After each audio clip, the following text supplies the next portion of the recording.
Finale ವಾರಕ್ಕೂ ಮೊದಲೇ big boss ಮನೆಯಿಂದ ಆಚೆ ಹೋಗಿದ್ದಾರೆ ಧನ್ರಾಜ್. ನಿಜಕ್ಕೂ ನಾಮಿನೇಟ್ ಆದವರಲ್ಲಿ ಧನ್ರಾಜ್ ಬಾಟಮ್ ಅಲ್ಲಿದ್ರ.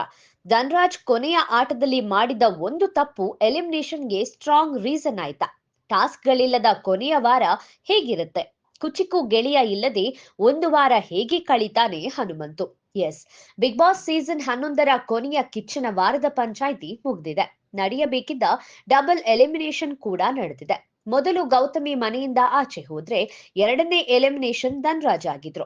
ಇನ್ನೇನು ಫಿನಾಲೆ ವೀಕ್ಗೆ ಒಂದೇ ಹೆಜ್ಜೆ ಬಾಕಿ ಇತ್ತು. ಈ ಒಂದು ಎಲಿಮಿನೇಷನ್ ನ ದಾಟಿದ್ರೆ ಧನ್ರಾಜ್ ಫಿನಾಲೆ ವೀಕ್ ಕಂಟೆಸ್ಟೆಂಟ್ ಆಗಿರ್ತಿದ್ರು. ಆದ್ರೆ ಬ್ಯಾಡ್ ಲಕ್, ಧನ್ರಾಜ್ ಆಟದಿಂದ ಔಟ್ ಆಗಿದ್ದಾರೆ.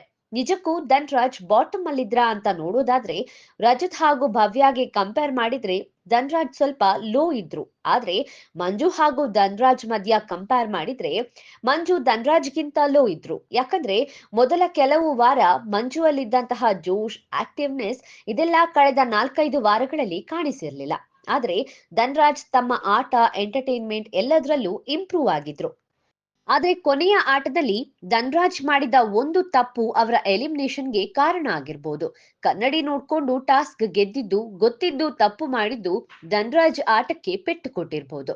ಹೀಗಾಗಿ ಕೆಲವೊಂದು ಕಾರಣಗಳಿಂದ ಧನ್ರಾಜ್ ಮನೆಯಿಂದ ಆಚೆ ಹೋಗುವಂತಾಯ್ತು. ಧನ್ರಾಜ್ ಹನುಮಂತುನ ಮಿಸ್ ಮಾಡ್ಕೊಂಡಾಗೆ ಮನೆಯ ಒಳಗೆ ಹನುಮಂತು ತನ್ನ ಕುಚಿಕು ದೋಸ್ತನನ್ನ ಮಿಸ್ ಮಾಡ್ಕೋತಿದ್ದಾನೆ. ಕುಂತ್ರು ನಿಂತ್ರು ದೋಸ್ತ ದೋಸ್ತ ಅಂತ ಓಡಾಡ್ತಿದ್ದೋರು ಈಗ ಒಬ್ಬಂಟಿಯಾಗಿ ನಿದ್ದೆ, ಓಡಾಟ ಇದೆಲ್ಲ ಹೇಗೆ ಹನುಮಂತು ಸಹಿಸಿಕೊಳ್ತಾರ? ಇನ್ನು ಕೊನೆಯ ವಾರದಲ್ಲಿ ಯಾವುದೇ ಟಾಸ್ಕ್ ಇರುವುದಿಲ್ಲ. ಜನರ ವೋಟ್ ಯಾರು ವಿನ್ನರ್ ಅನ್ನೋದನ್ನ ನಿರ್ಧಾರ ಮಾಡುತ್ತೆ. ಹೇಗಿರುತ್ತೆ ಬಿಗ್ ಬಾಸ್ ಸೀಸನ್ 11ರ ಕೊನೆಯ ವಾರ? ಜೊತೆಗೆ ಮನೆಯಲ್ಲಿ ಉಳಿದಿರೋ ಹನುಮಂತು, ಮೋಕ್ಷಿತಾ, ಮಂಜು, ರಜತ್, ಭವ್ಯ ಹಾಗೂ ತ್ರಿವಿಕ್ರಮ್ ಈ 6 ಜನರಲ್ಲಿ ಟಾಪ್ 3 ಯಾರಾಗ್ಬೋದು? ಬಿಗ್ ಬಾಸ್ ಸೀಸನ್ 11ರ ಕಪ್ ಯಾರ ಪಾಲಾಗ್ಬೋದು? ಕಾದು ನೋಡ್ಬೇಕು.